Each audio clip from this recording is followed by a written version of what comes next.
শরীরটা শিরশিরে দিয়ে উঠে নির্জন পাহাড়ি অঞ্চলের ভিতর দিয়ে যাচ্ছি।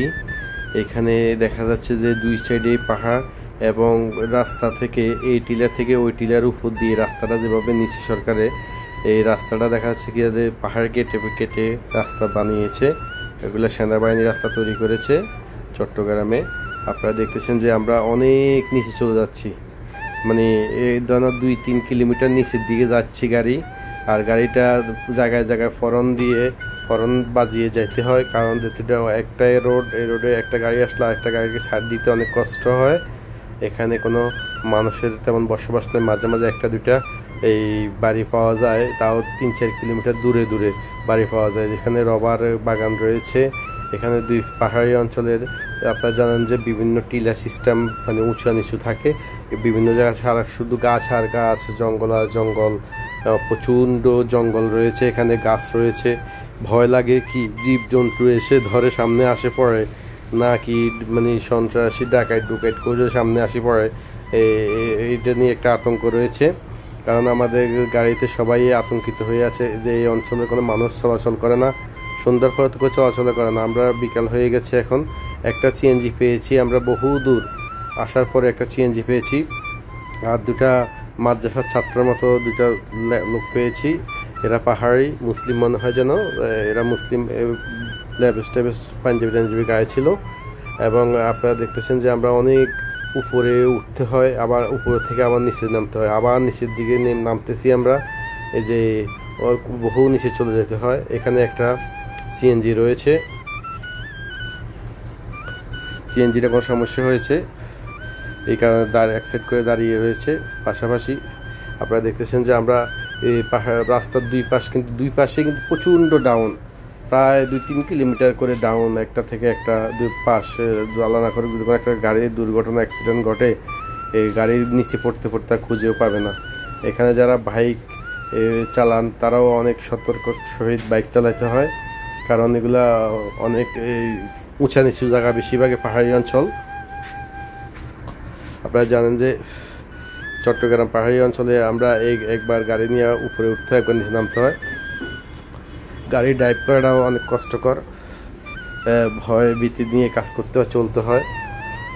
পাহাড়ি অঞ্চলের মধ্যে এখানে পাহাড়ের ভিতর থেকে দেখলাম যে লেবু গাছ রয়েছে, এই যে লেবু গাছ, আহারের লেবু ধরে রয়েছে, প্রচণ্ড লেবু রয়েছে। এখান থেকে এটা চাকমারা দিয়ে একটা লেবু উঠায়, চাকমারা লেবু চাষ করে, লেবু চাকমারা বিক্রি করে। এটা বেশিরভাগই এখানে চাকমারা চলাফেরা করে। এখানে বেশিরভাগই জনমানব হীন এলাকা, এখানে তেমন মানুষ নেই, মাঝে মাঝে 2-1টা চাকমা দেখা যায়, এবং মাঝে মাঝে খোলা ওই কুড়ে ঘরের মতো একটা দুটো ঘর দেখালে কোনো মানুষ থাকে না। যারা হয়তো বা বাঁশ টাসে ব্যবসা বাণিজ্য করেন, বাঁশ গাছ টাসে ব্যবসা বাণিজ্য করেন, তারা হয়তো বা এখানে রেস্ট নেওয়ার জন্য বসেন। এই কারণে হয়তো বা তারা যার সীমানা যারা এখানে তদারকি করেন। এখানে কে জানি আগুন লাগাই দিচ্ছে, পাহাড়ি অঞ্চলে গাছের ভিতর দেখছেন আগুন লাগাই দিচ্ছে। আগুনের কারণে অনেক জায়গা নষ্ট হয়ে গেছে, জ্বলে গেছে, গাছ জ্বলে গেছে, পাতা জ্বলে গেছে, বহু গাছ ভেঙে পড়ে রয়েছে।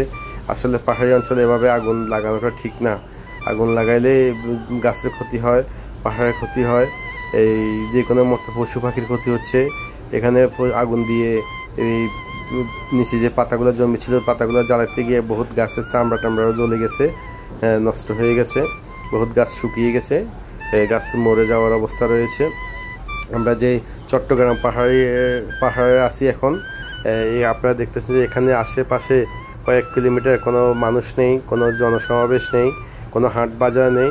মাঝে মাঝে যে একটা গাছ পড়ে আছে রাস্তার উপরে দিয়া, কীভাবে পড়ে রয়েছে কেউ দেখার নেই, গাড়ি অনেক সাইড করে নিতে হয়। এবং বিভিন্ন জায়গাতে গাছ শুকিয়ে গেছে, হয়তোবা যারা এই গাছ টাছ নিয়ে চুরি টুরি করে বিক্রি করেন, তারা হয়তোবা এইগুলা কাজগুলা করতে পারে, মানে আবার লার্কি টার্কি বানানোর লেগা আশেপাশে যারা আছে তারা আগুন ধরে আগে গাছটা মেরে ফেলে।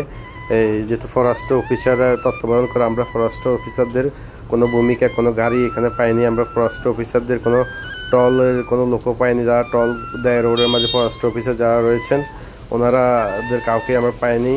আমরা মাইলকে মাইল কয়েক কিলোমিটার জায়গায় আমরা অনেক ঘন্টার পর ঘন্টা কাটিয়ে দিচ্ছি। আমরা এই যে নিচের দিকে যাচ্ছি, গাড়িটা আমাদের যখন নিচের দিকে যায় তখন গাড়িটার কোনো স্পিড ধরা যায় না, ব্রেকও আপনি এমনভাবে পাওয়া রাখতে হবে, একদম নিরাপদ। আপনি কোনো হাইড্রোলিক ব্রেক করলে মানে গাড়িটা ফুলটি খেতে পারে।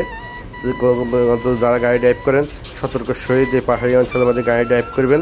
আপনারা গাড়ি ড্রাইভ করার সময় অন্তত যখন দেখবেন যে অনেক মানে 2-3 কিলোমিটার নিচের দিকে রাস্তা গেছে তাহলে আপনারা সতর্ক সহিত একদম হর্ন বাজিয়ে, এবং যেহেতু এটা টার্নিং, মানে পাহাড়ি অঞ্চলের সবগুলো টার্নিংয়ে হয়, টার্নিংয়ের মাঝে দিয়ে আপনারা দেখা যায় না গাড়ি সামনে থেকে কোনো গাড়ি আসতেছে কিনা, দেখা যায় না, তার কারণে আপনারা হর্ন বাজিয়ে আসতে হয়, কেউ যেন কোনো মানুষ কোনো লোকজনের গাড়ির সামনে না আসে।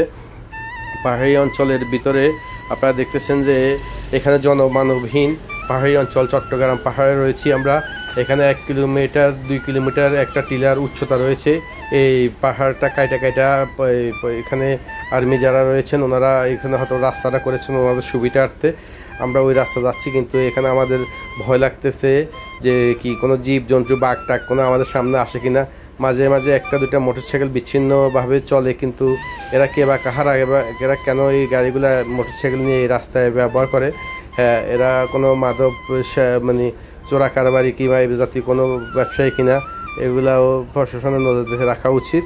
যেহেতু এখানে বিভিন্ন মানুষদের সাথে কথা বলেছি আমরা, ওনারা বলতেছে এখানে সবসময় দুর্ঘটনা ঘটে, এখানে সন্ত্রাসী কার্যকলাপ চলে এই পাহাড়ের ভিতরে। এই পাহাড়ের ভিতরে সন্ত্রাসীরা আস্তানা করে নেয়, এবং পাহাড়ের ভিতরে বিভিন্ন রকমের মানুষে আমাদেরকে বিভিন্ন তথ্য দিয়েছেন যে এখানে সন্ধ্যার পরে কেউ জানি এই রাস্তায় না ঢুকে, এবং সন্ধ্যার পরে আমরা তো দিনেও দেখি না কোনো মানুষ ঢুকতে রাস্তাতে, সন্ধ্যার পরে ঢুকে কিনা তা তো আমাদের জানার বাইরে। কিন্তু হ্যাঁ, আমরা যখন যাকে যে সামনে পেয়েছি, যাদেরকে জিজ্ঞাসাবাদ করেছি, তারা সবারই কথা হয়েছে যে সন্ধ্যার আগে আপনারা এই পাহাড়ি অঞ্চল থেকে এই রাস্তা থেকে বেরিয়ে যাবেন। এই রাস্তাতে সবসময় কন্টিনিউ যে কোনো মানে এই দুর্ঘটনাগুলো ঘটে, যে কোনো মতে যে কোনো একটা দুর্ঘটনা ঘটতে পারে। আপনারা অতএব সতর্কভাবে আপনারা মানে সন্ধ্যার আগে যেন আমরা এই রাস্তা থেকে বেরিয়ে যাই। হ্যাঁ, আমরা চেষ্টা রয়েছে। আমরা এখন পাহাড়ি অঞ্চল থেকে বেরিয়ে এই একটা রাস্তায় এসেছি, সেখানে কিছুটা এই মানব দেখা যাচ্ছে, 2-1 জন মানুষ দেখা যাচ্ছে, 2-1টা গাড়ি দেখা যাচ্ছে, কিংবা 2-1টা বাড়িঘরও রয়েছে এখানে।